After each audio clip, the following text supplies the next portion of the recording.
నిన్న లైట్గా ఒక ఫీలర్ వదిలాడు రాధాకృష్ణ ఆదివారం తన కొత్త పలుకులో. అదేంటి అంటే ఆ, రేవంత్ రెడ్డి సర్కార్కి చాలా ప్రమాదం ముప్పు ముంచుకు రాబోతుంది.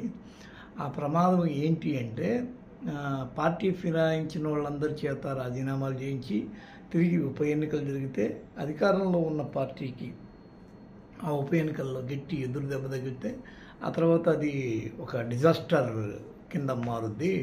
ఆ డిజాస్టర్ మేనేజ్మెంట్ కింద అతను ఏదన్నా చేయకపోతే సీఎం హోదాలో ఏదన్నా మంచి చక్రం తిప్పకపోతే చాలా పరిణామాలు ఉండబోతున్నాయని చెప్పి ఒక హెచ్చరిక జారీ చేశాడు.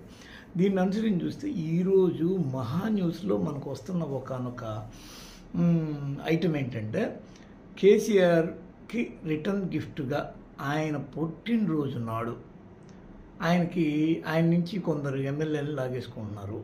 ఇప్పటికే 2/3 కానీ అక్కడి నుంచి వస్తే అది మెర్జ్ అవుద్ది, అంటే విలీనం అవుద్ది పార్టీ, ఒక పార్టీ ఇంకో పార్టీలోకి. గతంలో కేసీఆర్ ఏ విధంగా చేశాడో ఇప్పుడు కేసీఆర్ని ఆ విధంగా చేసి రివెంజ్ తెచ్చుకోవాలి అనేది కాంగ్రెస్ పార్టీకి కావచ్చు, రేవంత్ రెడ్డికి కావచ్చు ఉన్న ఒకనొక కోరిక కావచ్చు.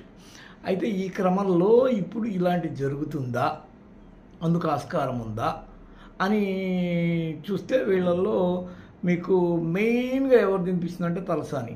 ఈయన టీడీపీ నుంచి బీఆర్ఎస్కి వెళ్ళాడు, మళ్ళీ ఇప్పుడు బీఆర్ఎస్ నుంచి కాంగ్రెస్కి వెళ్ళడం అంటే ఆయన పెద్ద విశేషమేం లేదు.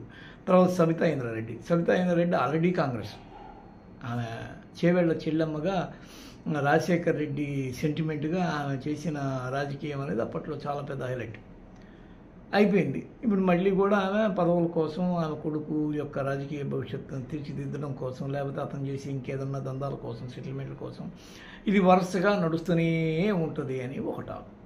కట్ చేస్తే ఇప్పుడు నెక్స్ట్ ఎవరెవరు ఉన్నారయ్యా అంటే ప్రకాష్ గౌడ్, ఆ తర్వాత జూబ్లీ హిల్స్ మనోడు గోపీనాథ్ మాగంటి, ఆ తర్వాత అరకిపూడి గాంధీ, ఇలాంటి వరుస మనుషులు ఒకనొక పరిణామక్రమాలు, ఆ ఎమ్మెల్యేలు పరిణామక్రమాల్లో ఒక్కొక్కరు ఇక్కడికి కప్పదాటు ఉండొచ్చు. అలా చేయడం వల్ల మాత్రమే బీఆర్ఎస్కి మనం గట్టి దెబ్బ ఇవ్వగలము. ఎందుకంటే ఇక్కడ మీరు సుప్రీంకోర్టుకి ఎక్కుతున్నాడు కదా, కేటీఆర్ వరుసగా తిరుగుతున్నాడు, ఢిల్లీలో పర్యటన చేస్తున్నాడు, ఆ దిశగా పావులు కదుపుతున్నాడు. ఒక సమయంలో పార్టీ ఫిరాయింపులు అనే దాన్ని ప్రోత్సహించి అది సుప్రీం యొక్క రూలింగ్ ఏంది, పార్లమెంట్ రూలింగ్ ఏంది, వాటన్నిటినీ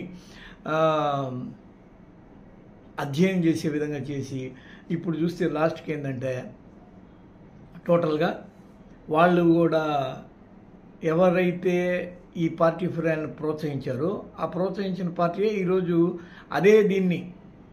తాము కూడా దీన్ని బాధితులు కావడం వల్ల ఆయన ఎలాగైనా సరే ఉప ఎన్నికలు తీసుకురావాలి. బేసిక్గానే ఈ కేటీఆర్ కావచ్చు, వాళ్ళ నాన్న కేసీఆర్ కావచ్చు, వీళ్ళందరికీ ఉప ఎన్నిక చేసి పెట్టినంత మేలు మరి ఏది చేయాల.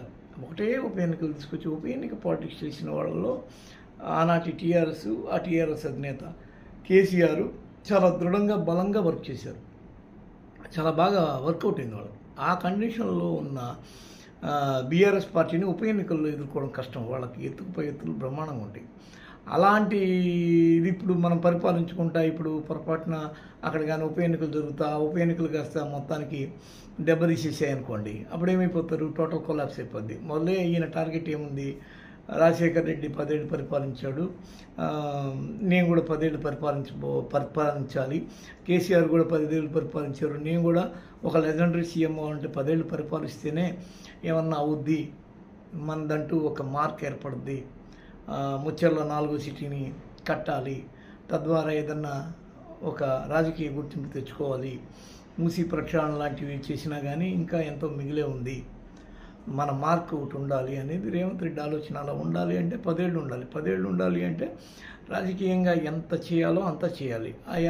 అసలు రాజకీయంగా వీళ్ళకున్న ప్రత్యర్థి ఎవరు అంటే బీఆర్ఎస్ని ఎంత లిటరల్గా ఎంత కిందకి దించాలంటే అంత కిందకి దించాలి. మళ్ళీ దీనిలో పెయిన్ అనేది ప్రజల్లోకి వెళ్ళకూడదు. ప్రజల్లోకి పెయిన్ వెళ్తే ఇప్పుడు కాంగ్రెస్ అనేది ఒక సమయంలో విహెచ్ అనేవాడు, ఏముంది కాంగ్రెస్లోకి రిసెర్చ్ తీసుకుపోయి బీఆర్ఎస్లో కలుస్తారు, అదేముంది పెద్ద విషయం ఏం కాదు, అందుకని కాంగ్రెస్లో ఎవరు గెలిపించలేదు అని చెప్పి ఒక సమయంలో మొత్తుకున్నాడు విహెచ్. ఈ కండిషన్లో మళ్ళీ బీఆర్ఎస్ని అంత అధపాతాళానికి తొక్కేసినా కానీ ప్రాబ్లమే. కానీ రాజకీయ ఎత్తుకోవడంలో భాగంగా ఇప్పుడు 10 మంది వెళ్ళారు. ఎవరు? బీఆర్ఎస్ వాళ్ళు. ఇక మిగిలింది ముగ్గురు వెళ్తే అది ఒక పర్సంటేజ్ ఉంటుంది. ఆ పర్సంటేజ్ ప్రకారం పార్టీయే మెర్జ్ చేసుకోవచ్చు. ఇలాంటి అట్మాస్ఫియర్లో ప్రజెంట్ కాంగ్రెస్ బీఆర్ఎస్ మధ్య రాజకీయాలు నడుస్తున్నాయి. ఇవన్నీ ఏంటంటే ఒక రకంగా చెప్పాలంటే నిన్ను కొట్టకపోతే నేను బతకను, నేను బతకాలని నిన్ను కొట్టాల్సిందే. ఒకరికొకళ్ళు ఈ విధంగా ఈ ఎదురు దెబ్బలు కొట్లాటలు రాజకీయాలు చేసుకోకపోతే అక్కడ రాజకీయ మనుగడ ప్రశ్నార్థకం అయిపోద్ది.